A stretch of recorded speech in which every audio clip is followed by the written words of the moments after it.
முதலமைச்சர் மு.க.ஸ்டாலினின் 3 ஆண்டு கால ஆட்சியில் சிறப்பாக செயல்பட்டு வரும் பால்வளத்துறை நாட்டின் ஒட்டுமொத்த பால் உற்பத்தியில் 4.57% பங்களிப்பை வழங்கி வருவதாக அரசு தெரிவித்துள்ளது.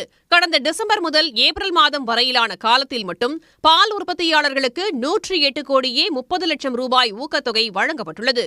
பால்வளத்துறையின் அடிப்படை கட்டமைப்புகள் மேம்பாட்டின் ஒரு பகுதியாக 21 கோடியே 75 லட்சம் ரூபாய் செலவில் மொத்த பால் குளிர்விப்பு நிலையங்கள், 18 கோடியே 76 லட்சம் செலவில் பால் சேகரிப்பு அலகுகள், பால் பகுப்பாய்வு கருவிகள் நிறுவப்பட்டுள்ளன.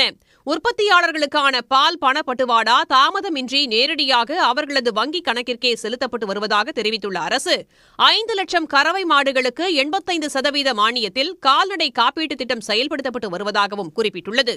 ஆவின் பால் விற்பனை நாள் ஒன்றுக்கு 3 லட்சம் லிட்டர் அதிகரித்த நிலையில் பால் விலை குறைப்பால் நுகர்வோருக்கு ஆண்டுக்கு 270 கோடி ரூபாய் சேமிப்பு கிடைத்துள்ளது.